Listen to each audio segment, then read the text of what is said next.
මේ පොත පොඩ්ඩන්ට. හරි ලොකු හැටත් කියවන්න පුළුවන්. ඒත් ඉතින් මේක ලියලා තියෙන්නේ පුංචි ඈයින්ට. ඒ හින්දා ඔයාලගේ පුංචි දුවලා පුතාලට නංගිලා මල්ලිලට මේ පොත ගැන ආරංචිය කියන්න. මේ පොතේ නම හිතමිතුරු යෝධයා. හැබැයි පොතේ ඉංග්‍රීසි නම් The BFG. එතකොට මේ පොත ලිව්වේ රෝල්ඩ් ඩාල්. ඔයාලට මතකද Charlie and the chocolate factory කියන කතාව? අන්න ඒක ලිව්වෙත් මේ රෝල්ඩ් ඩාල්.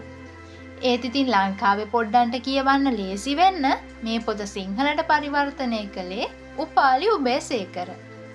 කොහොම හරි මේක යෝධයෝ ගැන කතාවක්. ඒත් ඇත්තටම මේක හොඳ සහ නරක ගැන කතාවක්. හොඳ සහ නරක අතරින් අවසානයේ දිනන්නේ හොඳ. හිටියොත් හොඳට හැදී දෙවියොත් නමට වඳී. එහෙමනේ අපි අහලා තියෙන්නේ. ඉතින් මේ කතාවේ ඉතාම හොඳ කරුණාවන්ත යෝධයෙක් ඉන්නවා. හැබැයි යා කතා කරද්දී ලියද්දී හුඟක් පටලව ගන්නවා. ඉතින් යා කියන ඒවා පටල නොගන්න නම් ඔයාට හුඟක් මහන්සි වෙන්න වෙනවා. ඒ වගේම මේ කතාවේ නරකම නරක නපුරු යෝධයෝ 9ක් ඉන්නවා.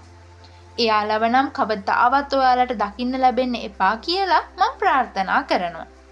මොකද ඔයාලට එයාලව දකින්න විතරයි වෙන්නේ. ආයි වෙන කිසිම දෙයක් දකින්න වෙන්නේ නැහැ. තේරුම් නැද්ද? කමක් නැහැ. හැබැයි කවදාවත් ඒ නපුරු යෝධයන්ට පේන්න නම් යන්න එපා. ඒ හොඳටම ඇති. ඊට අමතරව මේ කතාවේ සොෆී කියලා බොහොම නිර්භීත කරුණාවන්ත ගෑනු ළමයෙකුත් ඉන්නවා. සමහර විට ඔයත් සොෆී වගේ වෙන්න ඇති. ඒත් ඉතින් ඒක දැනගන්න නම් ඔයාට මේ පොත කියවන්නම වෙනවා. තව මේ කතාවේදී එංගලන්තයේ මහරජින මුණ ගැහෙන්නත් රජමාලිගාවේදී විශේෂ උදෑසන භෝජන සංග්‍රහයකට සහභාගී වෙන්නත් ඔයාට අවස්ථාව ලැබෙනවා. ඉතින් මේ කිසි දෙයක් මගේ ඇරෙන්නේ නැති වෙන්න නම් ඔයාට මේ පොත කියවන්නම වෙනවා. ඊට අමතරව ඔයාලා මේ පොත කියවන්න ඕනි තවත් හේතු කිහිපයක්ම තියෙනවා. ඔන්න අහගන්නකෝ එහෙනම්. මේ පොතෙන් ඔයාලට රැට හීන එන්නේ කොහෙන්ද කියලා දැනගන්න පුළුවන්. ඒ වගේම තවත් සැඟවුණු රහස් කීපයක්ම. තව ඔයා යෝධයෝ දැකලා නෑනේ. එහෙනම් ඉතින් පොත කියවන්නම වෙනවා. රැට නිදාගන්නේ නැතුව හැරිලා හිටියහම මොකද දන්නවද වෙන්නේ? ඒකත් දන්නේ නෑනේ. එහෙනම් කියවන්න. කියවලම හොයාගන්න.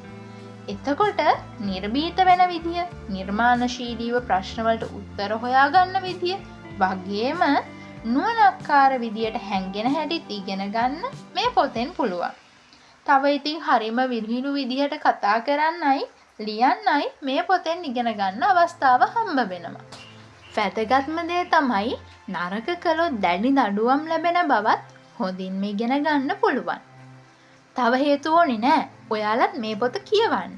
යෝධයෙක්ට අහුනොත් ඉක්මනින්ම දුවන්න. ඉතින් ඔයාලට ආස හිතෙන්න මම මේ පොතේ පොඩි කොටසක් කියවන්නම්. බ්ලැන්කට් එකේ අටට ගුලි වෙලා ඉන්න සොෆී මොකක් වෙන්න යනවද කියලා නොදැන බලාගෙන හිටියා.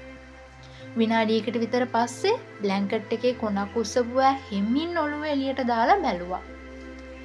එදා රෑ දෙවෙනි වතාවටත් ඇඟේ ලේ තදයිස් වගේ මිදුණා. එයාට ඕන කළේ යටිකිරියෙන් බෙරිහන් දෙන්න. ඒත් කිසිම සද්දයක් පිට වුණේ නැහැ.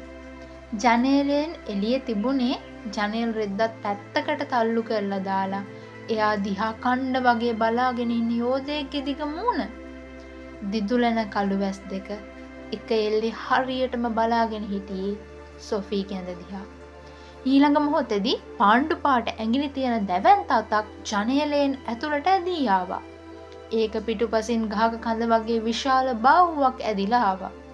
ඒ දිග පාණ්ඩු පාට ඇඟිලි ටික බාහුව අත කෙලින්ම හොයාගෙන ආවේ සොෆී කියන්ද. අද රැට ඔයාලගේ ඇඳ ගාවත් යෝධයෙක් දකින්න ලැබේවා. එහෙනම් මං ගිහින් එන්න. මං කවි.